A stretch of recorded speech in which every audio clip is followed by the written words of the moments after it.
Welcome to our discussion. Today I'm going to share with you a strategy flow chart, how we exactly use in our practice, and how this flow is helping us to achieve objectives, okay? So even though this flow chart seems commonsensical, and it is commonsensical, but many of the time I see people are just getting confused what to do first, what to do next, and how to complete it. So here you can see where to start and how it will get concluded, that aspect which I'm going to narrate here. So you know that commonsensically everything starts with research, and it moves on to the second stage, which is hypothesis. Okay, then finally you rectify it by testing. Yeah, you figure out that whether our hypothesis or speculation, is it really working on the ground. That's how you kind of complete that whole journey. Okay, I will show you. I'll first talk about how this flowchart works and how we use this in a context. We are kind of making a strategy for a cheese consumption, and we are keeping a perspective, cheese consumption, looking from a mass consumption perspective. Okay, we want this product to reach out a large number of people, or it become a part of a mass consumer. Okay, so from that perspective we would be looking at cheese. Let's come to this chart, the research. Why do we do research? To find a new needs, what consumers are looking for, or else there will be fact finding. You want to look for the facts. If something is happening, what could be the reason? If something is not happening, what could be the reason? The research is all about finding whatever the objective we have for our task. Of course, we all aware about primary research and secondary research, and each of these research have plenty of tools we apply to do a primary research as well as a secondary research. And in a primary research, there are several methodologies. For example, interview. There are many ways you can do consumer interview or focus group interview, or many ways you can do it. Likewise, there are tools and techniques for observation-centric research. So the first stage, you do research to understand needs or facts or whatever understanding you want to do about it. From there, we kind of define what is that we're trying to address. After that, we apply hypothesis. That could be I will talk about with an example, you'll come to know much better. In hypothesis, it could be an existing theory or a theorem, or you can do a assumption mapping. So broadly what you understand is that hypothesis, either you can rely on a theory, theorem, or a thesis, or you can do assumption mapping and see, and you can do speculation. Then you can come up with some concept and you test those concepts in the last stage. Okay, for example, you test with consumer. It depends upon if it is a consumer product, you need to test with consumer.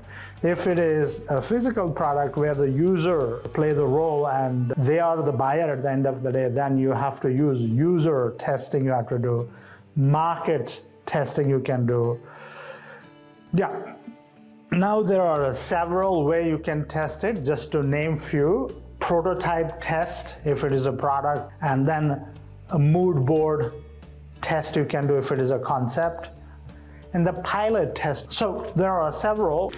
So when you do a test, you'll come to know, when you analyze those test results, you'll come to know that whether that theory or whether that concept what you had, how well it is performing in the market.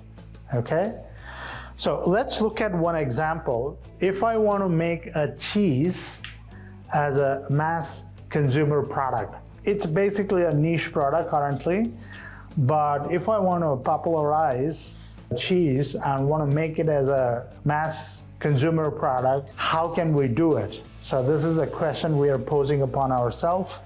And then we might end up doing a research, need-finding research, okay?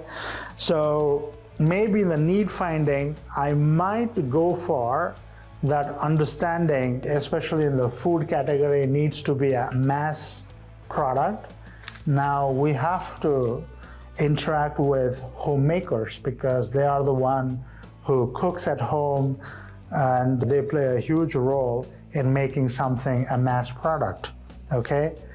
So in this case, you need to start talking to or doing a research on homemakers' pattern, how they kind of run their show and all of that. Like you try to understand as much as possible your target audience and their behavior and regarding that topic what you're researching. For example, homemaker currently they're not using cheese for a daily cooking.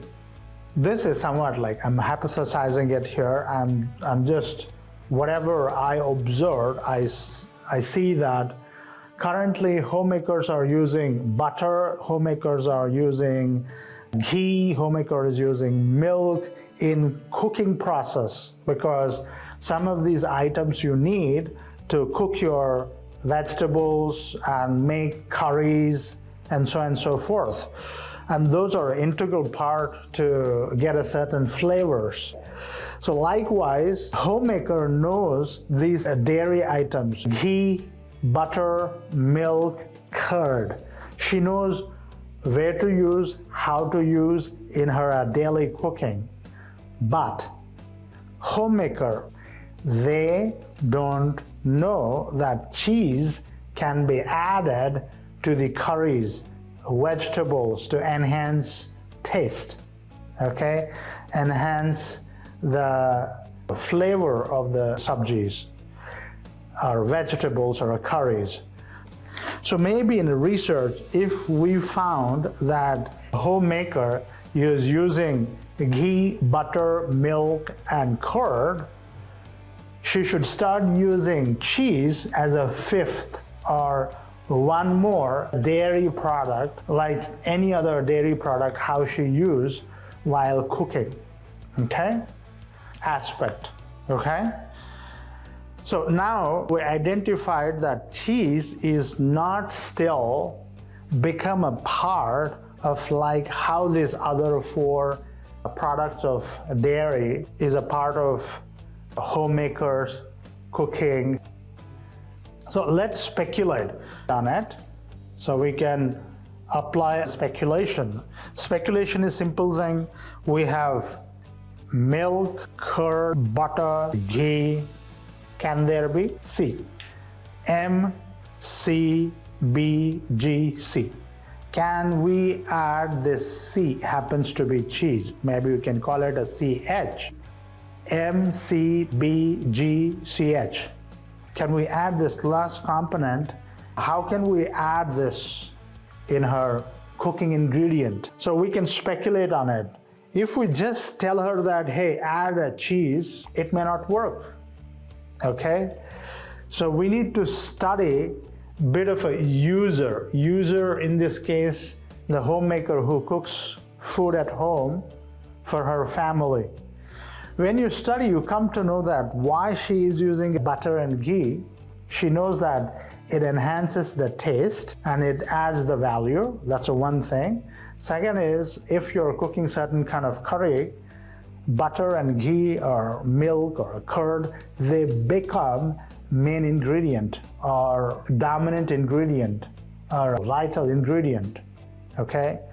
So that means this cheese, we have to do some innovations. For example, you can consider cheese as a cheese masala cube, okay? For example, if you create some kind of new innovative product, which is a cheese cube, which has got an ingredient in it, and if you put this particular cube, one or two according to the taste, has got all the sufficient flavors, masalas in it, including a good amount of cheese in it. The curry will get the needful masalas, what it required, and further, this cheese is adding with the curry is enhancing the taste of the curry, and it is becoming much better, enjoyable, tasty curry. Maybe time has come for cheese to innovate some kind of products or formats which works as a dual functional product. Okay, there is an amount of a cheese, and as well as it has got a masalas in it. So this dual function of cheese cubes we can introduce to the homemakers, and we can run a, for example, pilot test, okay? So you can create this product and you can run a pilot test with a bunch of homemakers and see how homemakers are adapting this. Or are they finding this more valuable? Are they finding this new cheese cubes or helping them to achieve that needful taste, or helping them to cook faster or make a much more tastier curries? So we can test all of that in a pilot test or a consumer test, and then we see that, how they are reacting to these products, how they are adapting these new cooking rituals. So how do you make this cheese cube, a masala cheese cube, a part of cooking ritual? So like that, if we innovate a product, a cheese product, there are a higher chances of it becoming a mass product, okay? Because when the homemaker look at a cheese is a part of milk, curd, butter, ghee, and cheese as a part of her cooking ingredients, now you see the demand for these masala cheese cubes increase, because everybody cooks twice a day, and she would be cooking one or two sabjis in the morning or afternoon, or one sabji or curry in the evening. So if you have these masala cubes, maybe you can have a variety of masalas. Some masala cheese cubes are meant for cooking dry vegetables. Some are meant for semi-liquid curries. Some are meant for different kind of curries to make. You have a different kind of masala cheese cubes. So that's it for this discussion. I hope you start seeing that how we start from research and finding, whether a fact finding or a need finding, through various tools and techniques, and then we define what is that we found and what is that we want to address, and after that we apply theory, thesis, speculation, or assumption. So any one of them, and then we arrive at possible solution, okay, which we end up testing it by following a prototype test or pilot test with a user or consumer. It depends upon what kind of solutions you are coming up with, because this helps to rectify whether that hypothesis, what we thought,